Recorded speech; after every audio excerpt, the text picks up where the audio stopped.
Side खबरों के लिए सब्सक्राइब करें फ्लेम मीडिया और उसके बाद बेल आइकन को प्रेस करें ताकि सबसे पहले आपको मिले एक्सक्लूसिव खबरें। ये वीडियो में आज मेरी फ्रेंड, मेरी क्लोजेस्ट फ्रेंड, मेरी फैमिली, मेरी सिस्टर दिव्या के लिए बना रही हूँ। दिव्या भटनागर के लिए, मेरी गोलू मोलू सी क्यूटी सी। She left us, she left me. अभी तो बस उसने स्टार्ट किया था कि अपनी तरीके से वो जिंदगी जिएगी इंडिपेंडेंटली, किसी के ट्रैप में नहीं आएगी, खुद को संभालेगी, खुद को स्ट्रॉन्ग करेगी। And see, and I personally feel कि भगवान शायद खुद उसकी सफरिंग देख नहीं पाए, अंकल उसकी सफरिंग्स देख नहीं पाए। इतने सालों में, पिछले 9-10 सालों में आज तक मैंने कभी नहीं देखा कि दिव्या ने किसी के लिए कुछ गलत किया, किसी के साथ गलत किया या किसी को दुख भी पहुंचाया है। बस लोगों ने सिर्फ उसको ही दुख पहुंचाया है, उसी का ही इस्तेमाल किया है, स्पेशली रिलेशनशिप्स।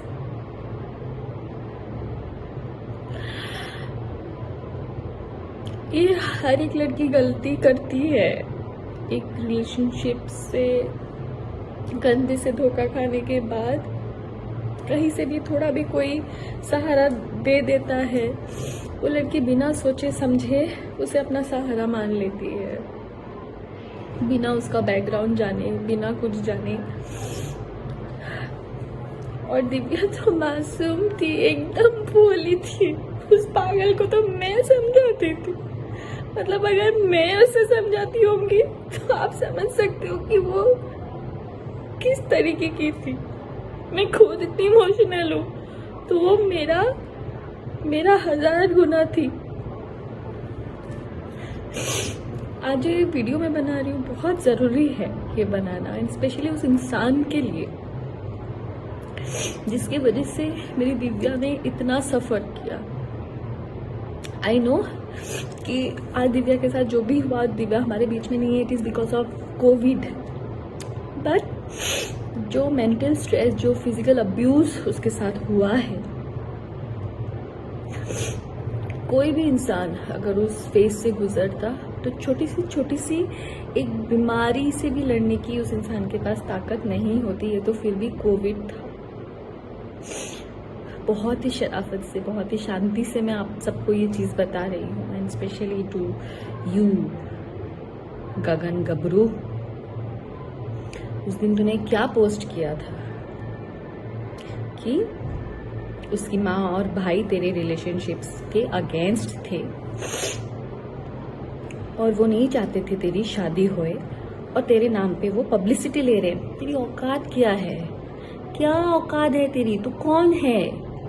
तू यहाँ पे जो 4-5 जो गिने चुने आर्टिस्ट को भी जानता है ना, वो दिव्या के बदौलत भीख मांग के तू हिमाचल से दिव्या के साथ यहाँ रहने आया था।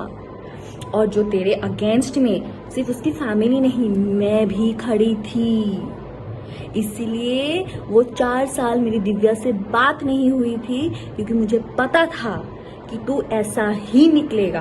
पर दिव्या तेरे प्यार में इतनी अंधी हो गई थी, इतनी अंधी हो गई थी, तूने तेरे बातों में इतना फंसा लिया था कि उसको आगे पीछे कुछ दिख नहीं रहा था। इसलिए वो ना अपने माँ बाप की सुनी, ना भाई की सुनी, ना मेरी सुनी, ना बाकी दोस्तों की सुनी, और जिसकी वजह से आज वो हमारे बीच में नहीं है। समझा? तू पब्लिसिटी देगा, तुझे मैं पब्लिसिटी दे रही हूँ, अब तू ले पब्लिसिटी मेरे से। तुझे मैंने कहा था ना, तेरा काला चिट्टा खोल के रख दूंगी मैं। और अब देख, ये शुरुआत है। तुझे मैंने ऊपर से नीचे तक एक्सपोज नहीं किया ना, तो फिर तू बता मुझे।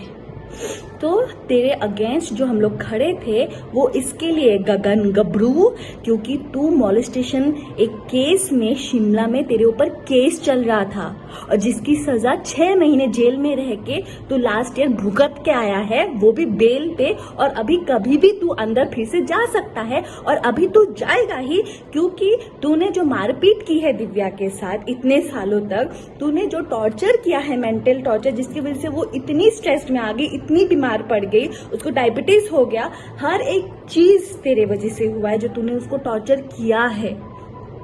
तुझे क्या लगा कि दिव्या चली गई तो तू अभी अय्याशी करेगा तेरे गर्लफ्रेंड्स के साथ? तो सुनो, सो कॉल गर्लफ्रेंड्स जो दिल्ली में और कहाँ कहाँ तुम लोग बैठे हो ना, भलाई तो इसी में ही है कि तुम लोग भी इसके ऊपर एनसी करके सेव हो जाओ, क्योंकि कहीं ये ना हो आज दिव्या है और कल दिव्या की जगह पे तुम लोग हो जाओ। सो अपने आप को बचा लो और इसके ऊपर एक एनसी करके डाल दो, क्योंकि ये ऐसा ही है और पता नहीं अगर इसको अगर हमने अभी नहीं रोका और आगे जाके किस किस लड़कियों की जिंदगी ये बर्बाद करेगा।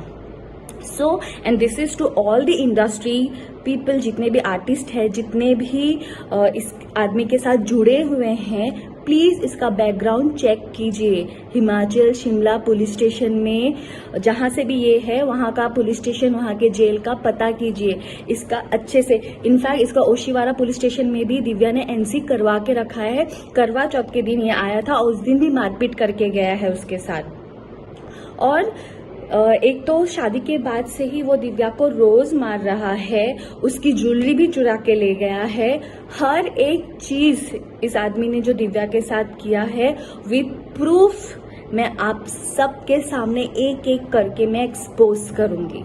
बट उससे पहले तू सुन ले गगन गबरू, तेरी जिंदगी अब जेल में ही सड़ेगी, ये तू आज समझ ले। तूने जो किया है ना दिव्या के साथ, उसका हिसाब तो भगवान ही तेरा अब करेगा। दिव्या तो अब बहुत अच्छी जगह पे है, वो भगवान की ही बच्ची थी और भगवान के पास ही है, और अंकल को भी नहीं देखा गया उसकी सफरिंग्स, इसलिए वो आज हमें छोड़ के चली गई है। पर तूने दिव्या को हमसे छीना है ना, तू देख जिंदगी भर तू और तेरी माँ जेल में ही सड़ेंगे। तू देख गगन गबरू, तू देख लीगल काउंसलिंग करेगा तू? क्या लीगल काउंसलिंग लिख के रखा है तो अपने प्रोफाइल पे? लीगल काउंसलिंग या जेल में जाके करेगा, या जेल में करके सीख के आया है जाके 6 महीने रह के? तू देख, अभी तेरी पब्लिसिटी मैं करवाती हूँ। तू देख, तेरी जिंदगी अब जेल में ही सड़ेगी, ये तू आज समझ ले। तूने जो किया है ना दिव्या के साथ, उसका हिसाब तो भगवान ही तेरा अब करेगा। दिव्या तो अब बहुत अच्छी जगह पे है, वो भगवान की ही बच्ची थी और भगवान के पास ही है, और अंकल को भी नहीं देखा गया उसकी सफरिंग्स, इसलिए वो आज हमें छोड़ के चली गई है। पर तूने दिव्या को हमसे छीना है ना, तू देख जिंदगी भर तू और तेरी माँ जेल में ही सड़ेंगे। तू देख गगन गबरू, तू देख लीगल काउंसलिंग करेगा तू? क्या लीगल काउंसलिंग लिख के रखा है तो अपने प्रोफाइल पे? लीगल काउंसलिंग या जेल में जाके करेगा, या जेल में करके सीख के आया है जाके 6 महीने रह के? तू देख, अभी तेरी पब्लिसिटी मैं करवाती हूँ। तू देख।